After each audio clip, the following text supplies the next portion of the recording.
Okay, I have flipped that one warp chain up. I am actually going to put my rattle onto the supplemental back beam.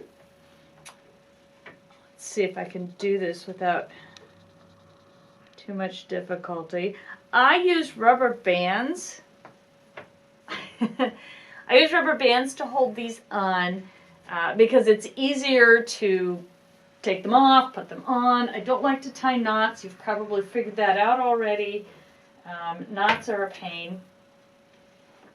But this supplemental back beam is going to allow me to keep the two warps separated while they are being wound on. Once they're actually onto the loom and I've got them all threaded, they will be going through the heddles at the same location. However, you still need to keep the secondary warp off of the main back beam because it's going to be down here on the second roller. It'll have different tensions and therefore it'll have a different winding on and relaxing. So the brake systems are different on that. So I can wind this one tighter while this one's a little bit looser, things like that. Okay. I don't have another set of lease sticks for this. In the background you may have seen some extra lease sticks hanging. Those lease sticks are the like 46-inch ones for my 40-inch loom. And I'm going to try very hard not to step on my very ancient Rhodesian Ridgeback here, who is ignoring everything that I'm doing. Okay, the other thing about these is they're just pieces of metal, but they don't have holes in them, so I can't clip them. They're also a little shorter, but that's okay, because I'm actually going to be putting the supplemental here and in the center rather than all the way out to the ends. Okay, so same way we did it before. Hold that thought. Let me get the other two chains put on so that you can see them. I forgot, sorry. Alright, so we'll pull this one through and this one through. There we go. I'm going to lift them up just to keep them out of the way while I do this. First one, we're going to undo. Notice, remember I did a different color here. Toss that off to the side. Pull that down just like we did the regular warp chains. We're going to be a little bit more careful here though, because for the moment they are still sitting. Where's the top? There it is. They're still sitting and on top of this other warp chain, and I don't want to disturb that too much. Alright, so there's the big one that we just finished. Just finished, yeah, I know. Sorry. This is what happens when you have to work and you don't do this for a living. You have to kind of do a few things at a time. And this is also the main reason why I use the back to front warping method, so that I can do some things and then stop and then come back to it, which happens quite frequently in my life. I get right in the middle of something and then I get interrupted and have to stop for a minute. Okay, so now we have the warp chains on approximately the right area. We're going to pull those backwards a little bit. Let them get a bit of tension on them. Okay, now we can do the lease sticks. So, first lease stick. Just like the last time, we're going to put it through the loop, and we're going to go through the back here. So we want to make sure that there's no other strings, and put it through the back. Notice I have a secondary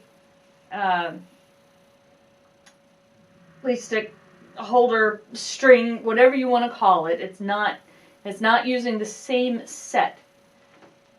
of strings is the other one. I'm going to pull this one forward a little bit. Okay.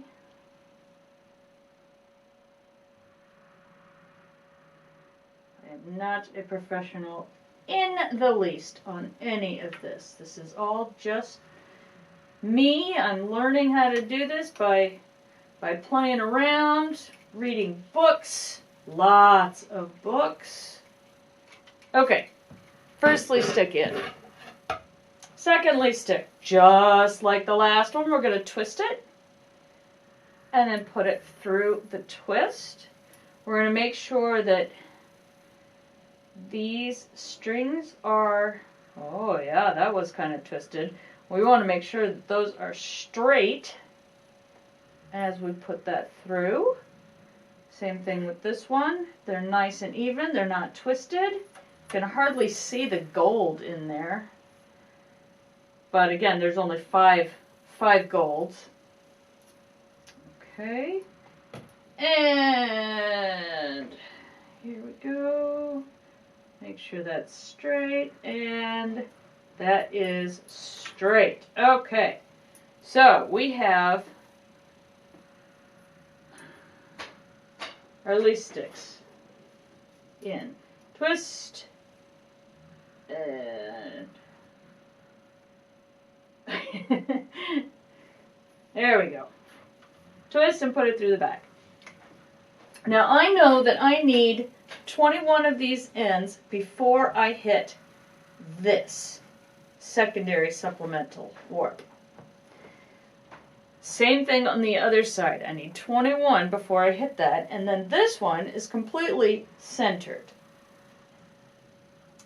So I'm going to approximate where these need to be set on my back beam, and then I'm going to spread them out.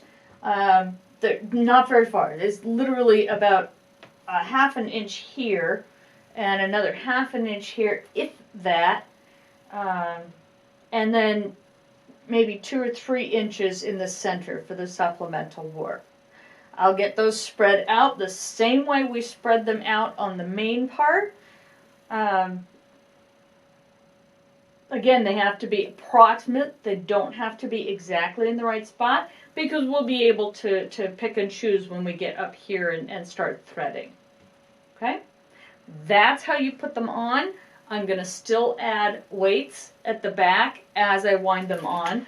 We're going to wind them on the exact same way, only this time I'm going to use my supplemental back beam here, which instead of having a ratchet brake actually has the tension brake on it. Okay?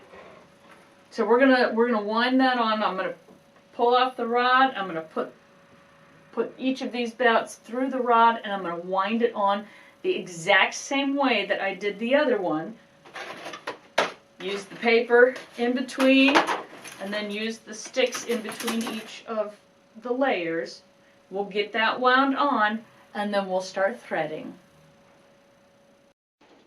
Okay, as you can see, I now have both sets of the ground cloth and the supplemental weave wound onto the both back rollers.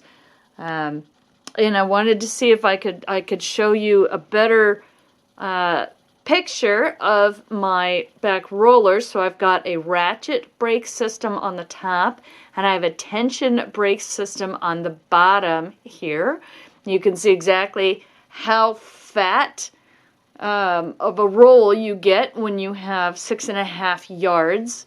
And you can also see exactly how, sorry, my lighting is terrible. You can see exactly how they are separated as they go from the ground cloth on one and the supplemental on the second one. In addition, you can see the separation here with the two back beams, and you can see it here via the two sets of leash sticks. So when all is said and done, as soon as I am able to, we will go ahead and get this threaded, we'll get this tied on, and then we'll be able to start weaving. And I'm hoping that will happen this weekend.